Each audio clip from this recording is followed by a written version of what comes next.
do jeito que as empresas trabalham, do jeito que as indústrias trabalham, que o nosso embarcador trabalha, é impossível hoje. É bom deixar claro que a gente não incita o descumprimento da lei. Nós queremos cumprir a lei. A gente só está apontando as dificuldades em cumprir, aliás, a lei não, a liminar, né? E veja você, o próprio TST entende que o tacógrafo, justamente por essa série de senões, não se presta ao controle das jornadas. Existe uma orientação jurisprudencial do TST dizendo isso, que o tacógrafo isoladamente não se presta ao controle de jornada. Então, se o próprio TST entende dessa forma, é porque já percebeu nos seus inúmeros casos julgados que o tacógrafo é falho para este controle de jornada. Então a gente tem aí a dificuldade de fazer o controle, na opinião de vocês. E também essa questão de onde parar. Quer dizer, você carrega o caminhão, isso já está contando também com relação às horas, até que você coloque a carga no caminhão? Olha, já está contando essas 8 horas? E depois, quando dá as 8 horas, onde que você vai parar? Eu acho o seguinte, nós temos que partir do princípio seguinte, que nós precisamos ter algum critério. Nós ficamos há muito tempo, existe já um projeto de lei há 8 anos tramitando no Congresso Nacional, e que por diversas vezes foi protelado e foi arrumado para que isso não entrasse realmente uma condição conclusiva. Não cabe aqui, eu acho que procurar nenhum vilão, não existe vilão para essa história, porque existe participação de todas as partes, de todos os agentes, nesse problema de trânsito seríssimo e nesse tempo de direção. Eu acho que existe deficiência por parte dos trabalhadores, existe deficiência por parte de alguns empresários, existe deficiências por parte de alguns trabalhadores autônomos. Então, por isso que só nós... para entender bem, de uma deficiência em que ponto? De trabalhar horas a mais? Trabalhar em horas excessivas, porque nós temos trabalhadores empregados que trabalham sob regime de comissão e quanto mais eles trabalham, eles vão querer ganhar mais, então eles acabam extrapolando.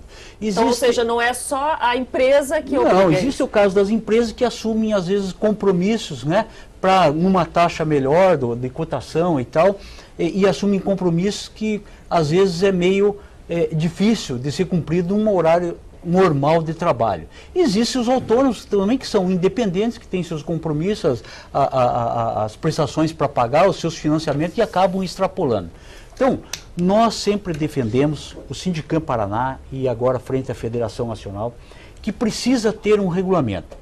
Mas agora, então que não é esse das 8 horas? Que não é esse. E vamos falar aí no tempo de descanso, que é o mais, talvez mais apropriado para as pessoas entenderem. Ou seja, em vez de controlar o tempo que ele está na estrada, o tempo vamos de falar descanso. em hora de descanso. Qualquer trabalhador é passível e qualquer orientação médica, o clínico orienta que 8 horas de descanso é suficiente para qualquer organismo restabelecer as suas funções normais. Por que o trabalhador de estrada tem que fazer 10 ou 12 horas de descanso? Isso, na verdade, pode gerar um estresse ao contrário.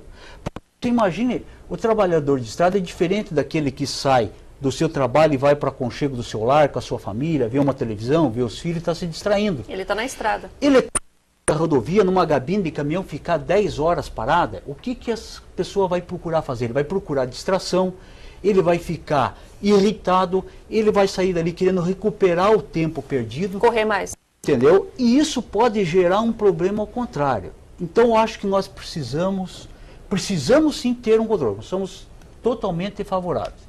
Agora, precisamos rever essas propostas que estão vindo aí de 8 horas. O próprio Ministério da Justiça publicou uma nota pública agora sugerindo modificações do Código Nacional de Trânsito, onde já contempla 10 horas de descanso ininterruptos. Nós estamos propondo 8 horas.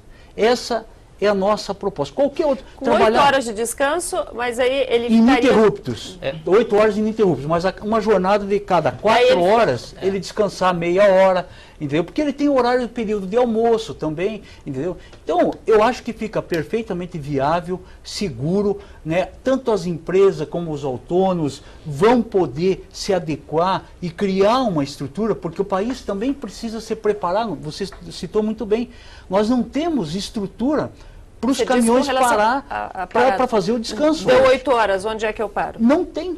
Não tem. Esse é um problema que, né, os legisladores e o judiciário, inclusive o Ministério Público aí, precisa ter um cuidado do seguinte, porque na medida que eles dão uma ordem judicial, eles precisam nos dar as condições para nós cumprirmos isso também.